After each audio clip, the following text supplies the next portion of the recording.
Hey, everybody. Welcome to another episode of Unconfined Conversations with Ryan and Steve. I'm Ryan. It's my main man, Steve. We're here for episode 5. And before we get going on today's topic, as we mentioned in our last episode, we want to be really aware of and really offer our support to the friends and family of those who are incarcerated. We have Thanksgiving coming up this week, and of course next month we have Christmas, holidays that are very, very important in many, many people's lives. And so we would just want to acknowledge the fact that there's going to be a lot of folks that are going to be going through kind of a hard time being separated from their families and their loved ones during these times and this time of year. And so just before we really get into our topic here, it's something that I think we did when I was growing up around the Thanksgiving table. And I don't know if it's something that you did, but we certainly went around the table and said what we were thankful for. And so I don't know if we really want to call this our Thanksgiving episode, but it's the week of Thanksgiving. Sure. And so I'll just ask you, what's something that you're thankful for this year and in this season of your life? I'm going to say my faith in Christ and also my family. Just started a family this year by marriage, and Congratulations, by the way. definitely Getting married. That's pretty appreciate awesome. that. This guy was my best man. Look at it. It was? Wait, what? Do I remember that? Yeah, was I there? Yeah. No, I'd say faith and family for sure. Two things that I'm thankful for. Absolutely, and I'll echo those as well. Very, very thankful for the blessings that I've been given this year and in this season of my life. Not only with the new people that have come into my life, but also the blessings that I've received with just enhancements to the life that I've begun. And of course, I'm very thankful for this opportunity to share the stage with one of my very best friends and to do something that we have talked about for at least 7 or 8 years, about wanting to do something about lending our voices to important topics that concern incarceration and the men and women who are going through it. We talked about it for many, many years. And, I think, once we got out and got our lives going and got ourselves on track, then the foundation was laid, and, we were able to finally get this idea going. And it's a very cool thing to have talked about something and had intentions about it. And now here we are, able to do something that we feel really, really strongly about.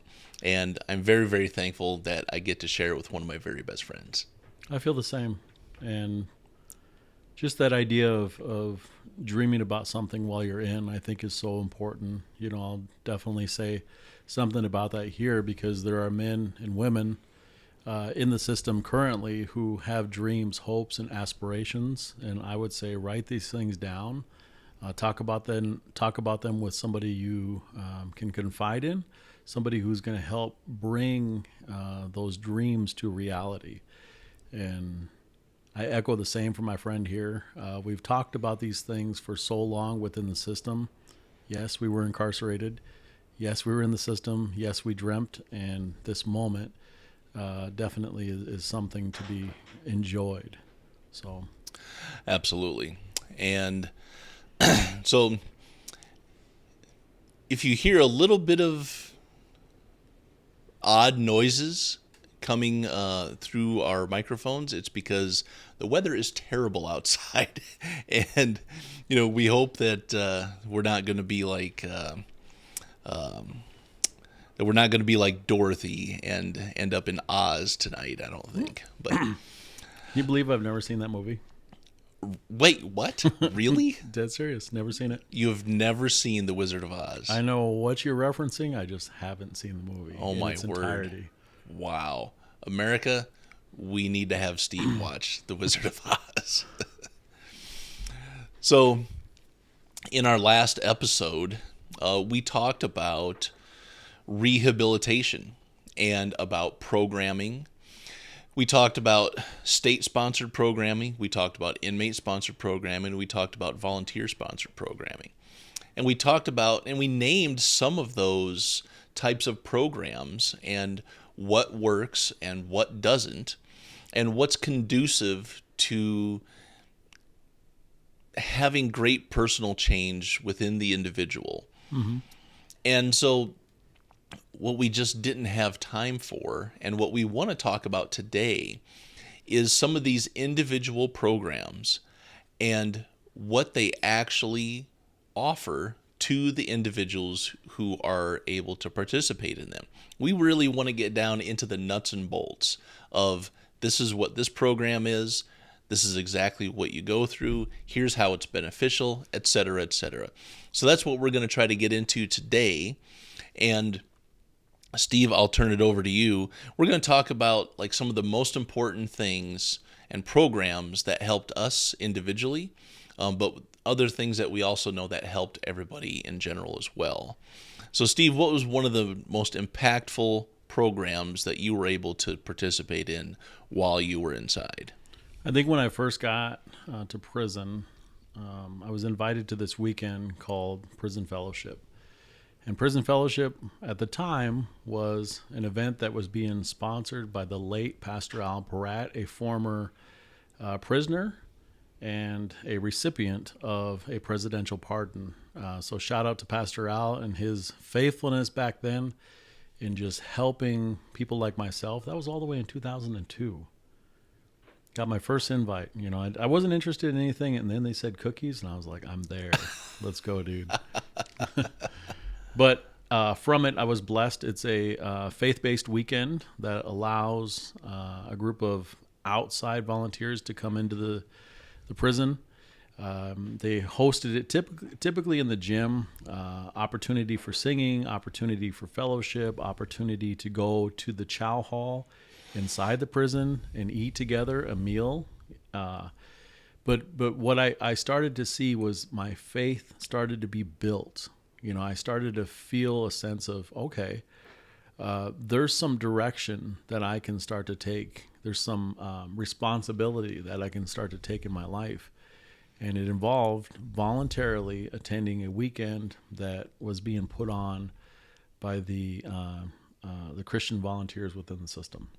So, what, like during this weekend, you're talking about Friday, or most of the day Friday, all of Saturday, No, and then this one was typically Saturday and Sunday. oh, That's this is just Saturday and Yep. Sunday. Yep. So all day Saturday, what, probably part of the day Sunday, or maybe the majority of it. Majority. And so during these 2 days, what were some of the things that were being taught? What were some of the activities? What were some of the things that you found to be very, very helpful?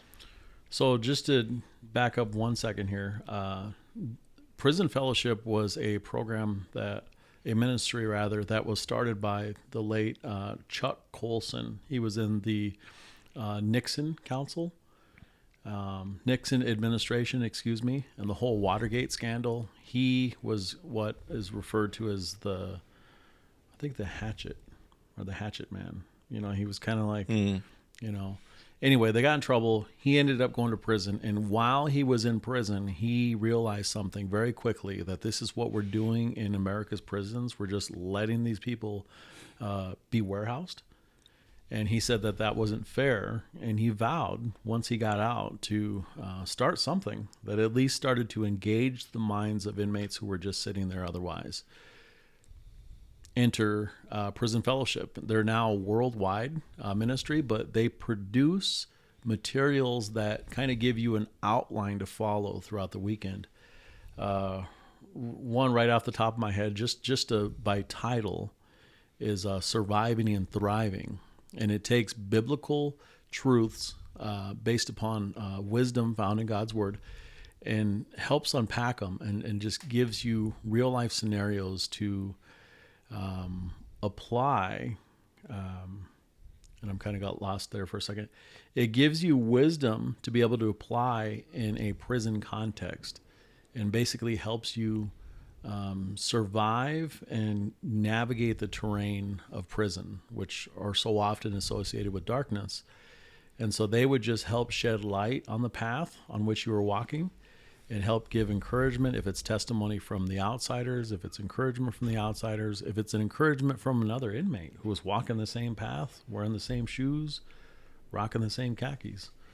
So, what are the levels of participation when it comes to attending one of these weekends? Like, is it someone up on a stage talking? Is it small groups where you guys are broken up and have little team leaders?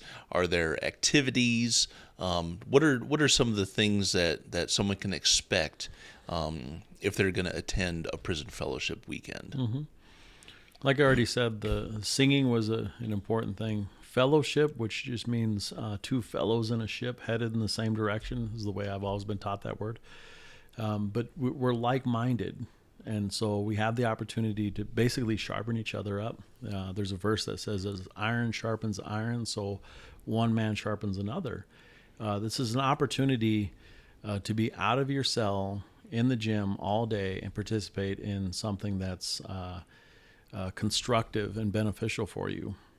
There are speakers. Like I said, the materials are just kind of an outline for you to be able to focus on and have discussion at the tables, which is, I would probably say, a majority of what happened in the hearts of men, particularly myself, happened in the group discussion at the table. Just receiving feedback from other people who maybe were a little bit more further down the road in terms of maturity than I was, but they were willing to dispense this wisdom to me as I was just beginning my sentence. And I think you would probably agree with this. Prison fellowship is absolutely one of the most popular non-state sponsored types of programming that's available to the people who are incarcerated. And there have been countless individuals who have benefited positively from prison fellowship weekends and the satellite programs that are associated with prison fellowship and with the churches and all those kind of things. It's been hugely beneficial to so many people for so many years. And, having a weekend, almost like a retreat, almost in a way, Absolutely. is, even just aside from the content of the programming and the beneficial aspects of the programming, like mentally and psychologically, it can create a break, like a mental break from the day-to-day insanity that can be prison, where you can just feel like you're on the edge, and you go to something like prison fellowship and your mind can just have a little break where people aren't worried about this and about that. People are there in order to learn, in order to help themselves change. The like-mindedness, and as you mentioned, the fellowship, the two fellows in a ship,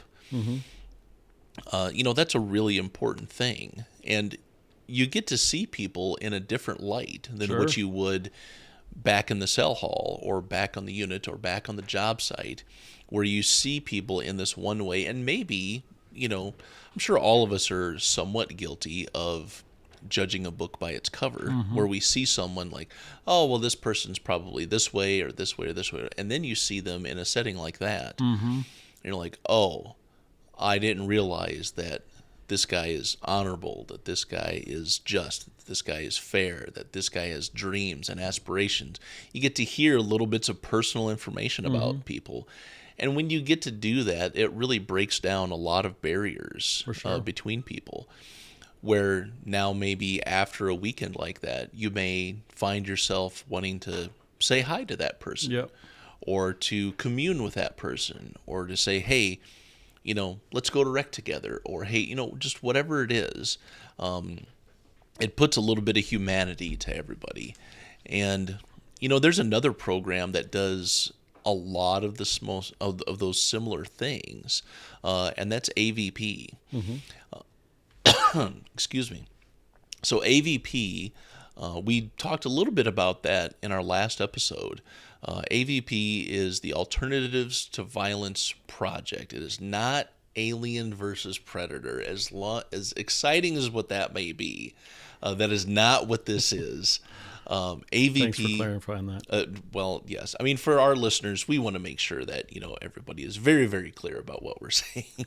But just to be sure, when the brother first heard about it, he was excited because he was like, "Oh, I was Alien very versus excited. I was very excited. I was like, "Oh my gosh!" So AVP is the Alternative to Violence Project, and the Alternative to Violence Project was something that was started many, many, many years ago by Quakers who saw a need for incarcerated individuals to be able to change certain aspects within themselves that had brought them to be incarcerated. And one of the most common denominators is violence. And we could be talking about physical violence, psychological violence, emotional violence, all those types of violence. When they're perpetuated either by an individual or they are perpetuated onto an individual, they have an effect.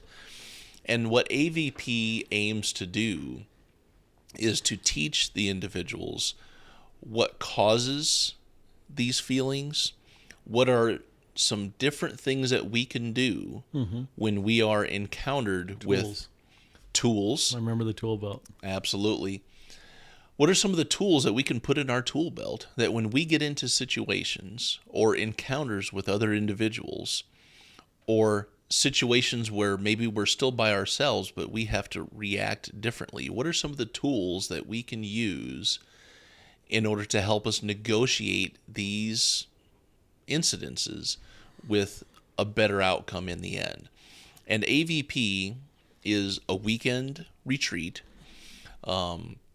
It starts mid-morning to noon on a Friday and goes the rest of the day Friday, all day Saturday, and half to 2/3 of the day on Sunday. So it really is a whole weekend.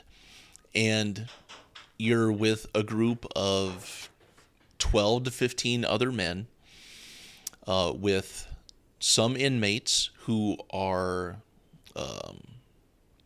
group leaders, Trained facilitators, along with outside people who are volunteers. They don't get any money, who are also facilitators. And through that collaboration, they're able to start leading some activities and giving some speeches, watching videos. But I really think the activities with when you're broken up into small little groups, that's where a lot of really good stuff happens, because you work within your groups and then you share with the larger group what you learned, whatever it was.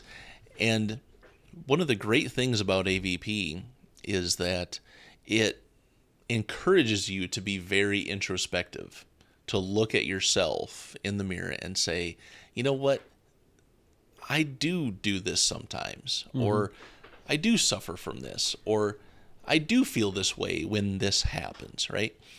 And, I think my first AVP was, oh my gosh, maybe 20 years ago. Oh, wow. Like a long time ago. And AVP is a wonderful program in that because it's not state sponsored, you can participate at it anytime within your sentence. Whether you have a year left to go, 5 years left to go, 20 years left to go, you can participate in AVP. And you can participate in AVP as many times as what you want. So that way you get to reinforce those types of ideas within yourself. And I think that's really important to do, because you can do the same thing with prison fellowship weekends. You can participate as many times as what you want. And by doing so, you constantly then are able to reinforce teachings and ideas within yourself. And, one of the things that I remember a lot about AVP was this thing where, and I don't remember, maybe Steve has been through AVP as well, and maybe he can help me remember, but it was like this thing of when you're in an argument with somebody and you're allowing their words to affect you emotionally, like you're kind of giving them all of the power, right? But when you are able to regulate your own emotions and dictate the pace and where the argument is going, or at least even the disagreement, then the power lies within you. And by giving somebody else the power when it comes to disagreements or arguments or Transforming power. transforming power. I had to think about it. I'm like, all right. I mean, we're both showing our age here, right? Our memories are not Well, quite. as a trained facilitator, I'm not going to pull that card on you. So transforming power. And that was extremely beneficial for me in negotiating disagreements with other folks, is, not allowing myself to transfer the power to the other person, just maintaining more control over myself. And a really neat thing about AVP is within the first hour, everybody in the room, everybody sits in a circle, by the way, everybody in the room gets to choose an adjective name for themselves. Smiling Steve. So Steve just said his. His is Smiling Steve. So if anybody remembers their school days, what's an adjective? An adjective is a descriptive word, right? It's a describing word, like this microphone is big, or my head is big, right? That's an adjective. Amen. Yes. Sorry. Oh my gosh. So he just said amen to a big. So we picked an adjective that describes ourselves, or at least an What was adjective yours? that we hoped to have within ourselves. Sure. And we wanted it to start with the same letter as our first name. So Steve's was Smiling Steve, 2 S's, right? Because Steve smiles a lot and he likes to laugh and joke, as we just saw. And so I picked Reasonable Ryan, because I think that I'm fairly reasonable and I aspire to be reasonable in public settings, in group settings, in times when I'm disagreeing with somebody. I hope to be reasonable. Sure. And I aspire to be reasonable. And so that's what I chose, was reasonable. So Reasonable Ryan and Smiling Steve. And, that after a weekend of communing with these guys and doing these activities, it kind of creates a little AVP community. And so walking around the campus of the prison, every once in a while, you would hear someone say your adjective. Hey, Reasonable Ryan. Mm-hmm. Hey, Smiling Steve. And that was just like another form of reinforcement when it came to those philosophies and those teachings and all those kind of things. AVP was just hugely beneficial for me, and obviously for you as well, and for hundreds and hundreds of other guys. And, as I mentioned earlier, being able to see other men in a different light. I don't know how many times that I saw some guys that I thought were just one way because, they just weren't in my friend circle or anything. And then I saw them in AVP and I was like, oh my gosh, this guy's a stand-up guy. Like I need to say hi to this guy more often, and it just breaks down a lot of barriers. For sure. So we've talked about AVP. We've talked about prison fellowship. What's another program that was beneficial for you while you were inside? For me, I took part in both anger resolution, which was offered by the Prison Fellowship Reentry Initiative. And one of the things that they offered within that initiative was anger resolution. Now, prior to this moment, I had taken anger management, which there's a difference. And the difference is this, that anger management just basically teaches you how to keep your cool, how to keep yourself calm under some trying circumstances, like an officer's in your face or another inmate is kind of getting in your grill about something or whatever. It just gives you these techniques of being able to try to push that down.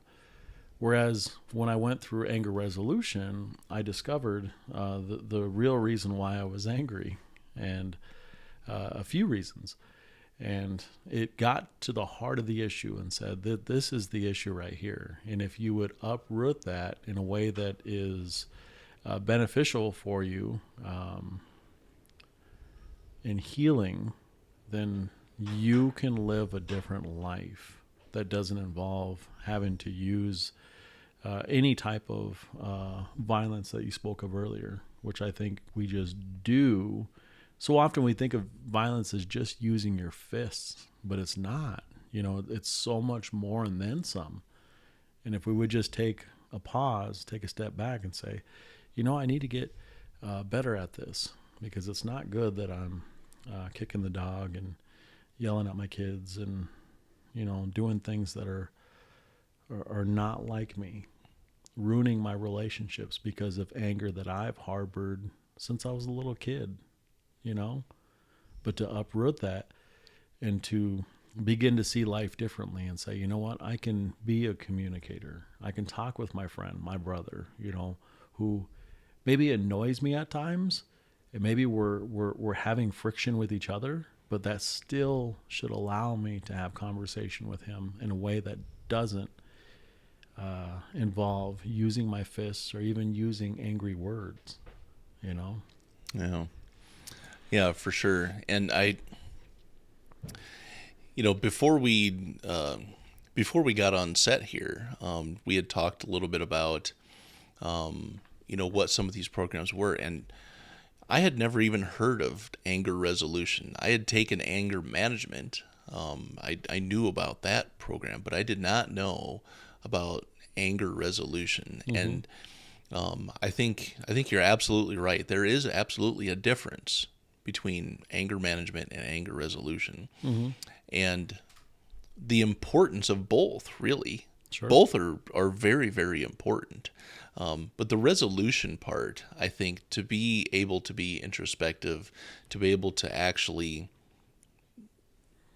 modify your train of thinking when it comes to, how do I negotiate this? How do I need to be better? How do I need to do this? It's not just management, but it's about resolving things that are leading to feelings of anger or feelings of whatever it may be. It takes the fuel out of the fight. Well said. Well said. And so... Can I say something? Absolutely. This is important. I think it's really important. So I'm going to say this because there's two people that clued in on this in my life. And I've shared this repeatedly since then. So these two people aren't privy to this information or this insight.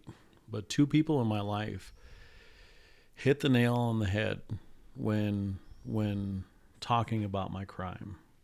They said, "Can I ask you something?" I said, "Yeah." And they said, the reason why you went to prison, a violent circumstance where I viciously attacked another teenager, never mind why, I'm just going to leave that part out, but I went and viciously attacked another teenager. As a result of my actions, that young man lost his life. And these two people in my life hit the nail on the head. They said, did the circumstance leading up to the decision that you made that day, did that have to do with the circumstances surrounding it, or did it have to do with the anger in your heart? Bingo. it had to do with the anger in my heart that was the fuel, what was the strength inside of me, that just wanted to come out, but I didn't know how to deal with it. And so, talk about a hair trigger temper. I was a ticking time bomb running the streets of Rapid City. And it was almost inevitable that something like this happened with the pain that I carried inside of myself, of not forgiving my father, just having bitterness inside of me. And it just festered and festered and festered. And pretty soon it's just like, I'm so angry, you know? But I couldn't articulate that. I couldn't say that. But after an anger resolution like class, I was able to say that. And even AVP, I was able to say that this is what bothered me. This is what plagued me. So I think it's important to clue in on something like that, because too often families are just kind of left scratching their heads like, why is he so violent? Why is he so unruly? Like he was raised better than that. But sometimes it just takes getting into the muck of a man's heart and saying that this is the mess, and to be okay with getting in there. And I think that the classes that you're talking about, the initiatives, AVP, anger resolution, prison fellowship, just allowing yourself good mentorship, somebody to speak into your life, somebody to give you the perspective that I was given by only 2 people. I've talked to thousands of people throughout the years. And yes, I've shared my story. I've said things in a public setting, but these are like private, intimate moments where I'm just pouring my heart out, and finally they hit the nail on the head and say, I see, I see why you were so angry. And in no way excusing what I did. So let me just say that. I'm in no way excusing what I did, but I'm just saying that there was a fuel that was really helping some of that to just be probably more than I could ever manage in my life. Yeah, that's really powerful. And, if anybody has any questions about, do self-help classes or programs really work? I think there's a great example sitting to my left of what the potentiality is for those types of classes and those types of programming, and how it can completely change who a man is, and allow that individual to be able to become the best version of themselves that they can possibly be. And so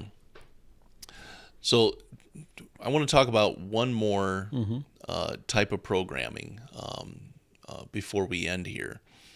And it's something that has really, really affected me in a very, very positive way.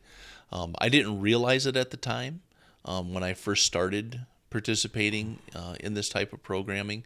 But looking back on it now, retrospectively, it was absolutely like what I needed for lots of reasons. And it was work. It was vocational training. Good one. And,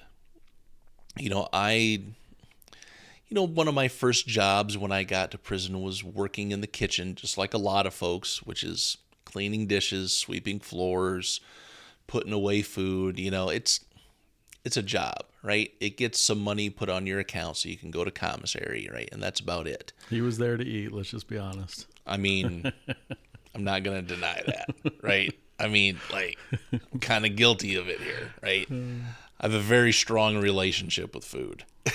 Committed, by the way. This is Round Ryan, by the way.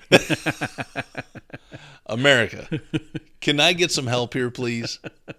I'm calling on the American public to help me out The here. brother needs a bigger hoodie. No, just playing. All right, I'm done. Wow. I'll leave you alone. Wow. Oh my gosh. So after working in the kitchen, I started getting the opportunity to get into other jobs. And one of my first jobs was working in the wheelchair shop, where wheelchairs are just donated to an organization called Hope Haven International. And They have Which is inmate, no longer there. which is no longer there, That's so which frustrating. is a complete miscarriage of justice, in my opinion. Hope Haven International has been there for probably 30 years, Mm-hmm. and now it's no longer there, which is terrible. But I was able to start working there, and what they do with these refurbished wheelchairs is they send them overseas to folks who need them, who can't afford them. A lot of them went to Southeast Asia, Vietnam, Laos, all these places where, you know, people step on landmines and all these other kind of things. They get sent all over the place. By the tens and hundreds of thousands, these wheelchairs are sent all over the place. Mm-hmm. And that really started my journey into skilled trades, right? So I was able to turn a few wrenches. I was able to start getting into custom upholstery, where I learned to sew and use sewing techniques to create upholstery. Sometimes really custom upholstery with a few different colors and styles and things like that. And throughout the years, I had gotten other jobs in the carpentry shop. I learned how to build cabinets, and I think I worked in the license plate shop at one point, learning how to do that type of thing. But what really catapulted my trades career was being able to get a job in a welding shop in the Jameson Annex. I was able to get a job there and started out just at a quarter an hour and just sweeping up, pushing broom. But eventually a position opened up and I was able to start learning how to weld. And so I welded for a year, and I did light welding, I did heavy duty welding, doing pusher axle components for semi trucks. And then I got into CNC plasma cutting. They chose me and said, "Hey, we want you to run this new machine that we got." And so I was able to learn graphic design through CAD systems. I was able to learn how to run a CNC controlled machine. CNC just stands for computerized numerical control. It just means that a computer tells a machine what to do. And so I was able to learn that through them. And then, I transferred to another facility. I was able to get into another welding shop, and I was able to continue to enhance my welding skills and fabrication skills, custom fabrication skills. And then eventually I went down to Springfield, and they had an opening for their CNC plasma operator position, and I was able to get the job. And for the last 10 years that I was incarcerated, I ran the CNC plasma cutter. I did custom fabrication. I became a co-shop foreman, where I would be in charge of a crew of guys and be in charge of ordering material, giving direction, teaching. I taught welding for a number of years because we had a welding class there. Mm-hmm. And that job and that career, which spanned 14 out of my 24 years of being in the metal trade, that allowed me to become set up for the job that I have now. And it's not even a job, it's a career. And I have a career with a wonderful company who is supportive and encouraging and has allowed me to really blossom when it comes to the things that I'm able to meaningfully contribute to the company. Sure. And it's all because I was able to learn on the job and to learn a skill. And, for a man or woman coming out of prison, being able to have a valuable skill where you can come out and say, "Hey, I know how to weld. I Mm-hmm. know how to do framing on a house. I know how to do plumbing. I know how to do electrical work." Any of these types of things make you valuable. And then you go from being at a job where maybe you can only make 15 to 16, maybe $17 an hour. Now all of a sudden you're making over $20 an Mm-hmm. hour. And that allows you to be more financially stable, more financially free. It takes a lot of stress out of your life. And it can just allow you to have a much easier path when it comes to making it on the outside and doing it with something that's very respectable. Working with your hands and working in the trades is a very respectable and honorable thing to do.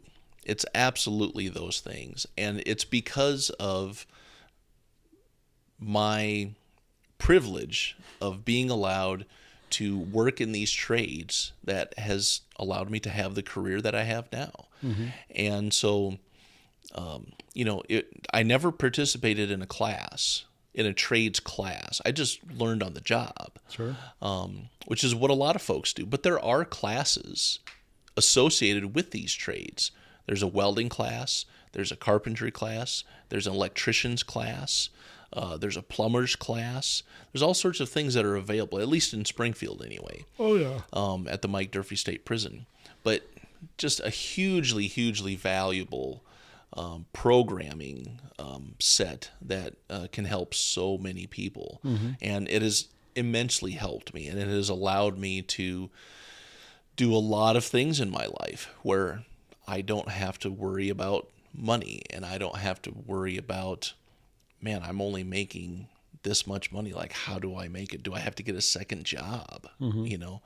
So trade skills and being able to participate in getting a job and not just settling for a kitchen job or pushing a broom type of job, but like wanting to get out there and learn something. That was just hugely, hugely beneficial for me and for lots of other folks too. For sure. So I think between not only self-help programming, but also programming like trades, and even together, I think that those things can hugely benefit the men and women who participate in them. Mm-hmm. And we've seen the benefit that comes from that. And what we would like to do here at Unconfined Conversations is we would like to encourage friends and family who are listening or watching to communicate to their loved ones who are in the inside. And whether that's through a phone call or a letter or a text message, in whatever way that you possibly can, communicate to them, hey, have you heard about AVP? Have you heard about prison fellowship? Have you thought about getting a job in the welding shop or in the carpentry shop? Have you thought about any of these things? And just give them the encouragement to participate in this type of programming. Mm-hmm. And there's lots of other programs that we just haven't mentioned here, but are just as valuable as the ones that we have. And if the men and women who are inside can receive that encouragement from their loved ones to participate in those types of programmings, those individuals will be able to have the opportunity to become better men, better women, better mothers, better fathers, and become the type of people who they hope to be the best version of themselves. Mm-hmm. And that's what we want to do when talking about programming. And programming obviously has been hugely beneficial for me. It's been hugely beneficial for Steve and for many others like us. Anything else that you want to mention about programming before we wrap it up? I would just be sure to say that this is not an all-inclusive list. The ones that we're mentioning are ones that were beneficial to us. By all means, there's other ones that are happening right now. And if you can just encourage your loved one, if you can just encourage them to head in that right direction, to ask questions, to see about getting on waiting lists and the next list and, what have you, just to try something different than what you've done up until this time, which has sent you to prison. Try something different. Like, expand your horizons, open up your mind, sit in a weekend for yourself and say, this is important. You will get out of it in proportion to what you put into it. So if you go into the AVP weekend and you're like, this is boring and I'm just not going to put very much, okay, you're not going to get much out of it. But if you go in there with the attitude that I'm going to put a lot into this because it's important, it's literally the difference between life and death and freedom and incarceration. That's the difference. That's the outcome. That's the fruit. That's the potential. And if I get free, okay, that's a good thing. Now I'm living in prison, free, no longer angered, no longer ticked off at the world. That's a good thing. That's a plus. That's a win. Well said. And so here at Unconfined Conversations, we hope to inspire change and inspire different ways of thinking for the folks who are able to listen to what we have to say. We hope that we're able to do that with conversations like programming and like rehabilitation. And, as we go into this Thanksgiving weekend, we also want to thank you, our listeners and our viewers, for supporting us, for giving us encouragement, for giving us feedback, to all the people who have contributed to our set and to what Unconfined Conversations is. We want to thank you especially, because without you guys, then we wouldn't be here. And so make sure to check us out on all of our social media platforms. Check us out on Facebook, on X, on YouTube. Make sure to like and subscribe. And if you like listening to podcasts, check us out on Amazon Music and Spotify and iHeartRadio. And as we close here today, Steve, I just want to say to you that I'm very, very thankful for our friendship and for our brotherhood. And I'm very, very thankful that I get to do this with one of my very best friends. So thank you. Thank you. America, until next time, I'm Ryan, and this is Steve here at Unconfined Conversations.